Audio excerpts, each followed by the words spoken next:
A 45-year-old man receives a unit of mismatched packed red blood cells. Within minutes, he develops fever, chills, hypotension, flank pain, and dark urine. Which of the following best describes the underlying mechanism of this transfusion reaction?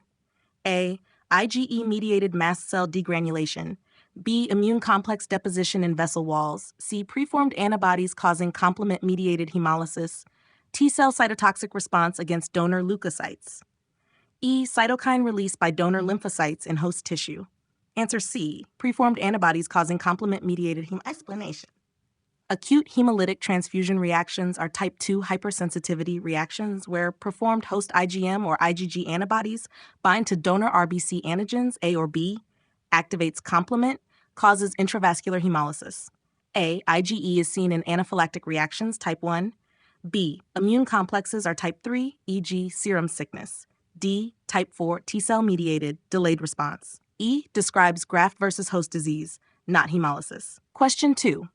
A patient develops fever, hypotension, tachycardia, flank pain, and hemoglobinuria within 30 minutes of starting a transfusion. Which of the following diagnostic findings is most likely to be seen? A. Elevated serum tryptase. B. Positive direct Coombs test. C. Decreased reticulocyte count. D. Elevated platelet count. E. Negative hemoglobinuria. Answer B. Positive direct Coombs test. Explanation: the direct Coombs test, direct antiglobulin test, detects antibodies or complement bound to RBCs, confirming immune-mediated hemolysis. A. Elevated tryptase equals anaphylaxis, not hemolysis. C. Reticulocytes and hemolysis, not. D. Platelets are usually unaffected in AHTR. E. Hemoglobinuria is a classic feature of intravascular hemolysis. Question 3. Which of the following is most likely to prevent an acute hemolytic transfusion reaction? A. Premedication with acetaminophen and diphenhydramine B. Use of irradiated blood products. C. Ensuring ABO compatibility through proper cross-matching. D. Administering washed red blood cells. E. Giving IV steroids prior to transfusion.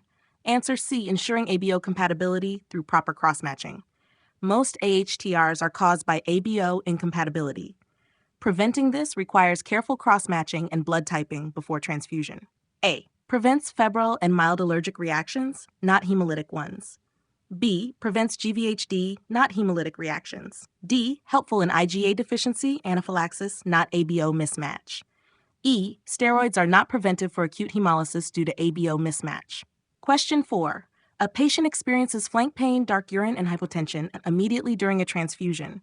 Which of the following findings best distinguishes this from an anaphylactic transfusion reaction? A. Tachycardia. B. Hypotension. C. Fever. D. Urticaria. E. Shortness of breath. Answer C. Fever. Explanation: fever is common in acute hemolytic transfusion reactions, whereas anaphylaxis more typically features urticaria, wheezing, and hypotension, but not high fever. A and B seen in both conditions. D. Urticaria type 1, anaphylaxis. E. Dyspnea can be present in both, but is more prominent in anaphylaxis. Question 5.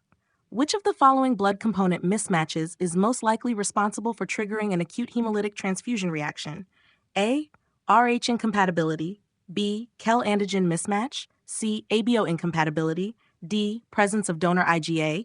E. HLA class 1 mismatch.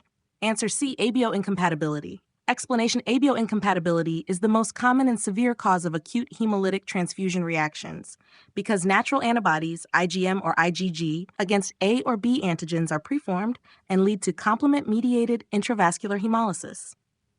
A. Rh mismatch typically causes delayed hemolysis. B. Kel mismatches are milder and delayed. D. Donor IgA affects IgA-deficient recipients, anaphylaxis. E. HLA mismatch is relevant in transplant rejection, not transfusions. Would you like a visual summary chart?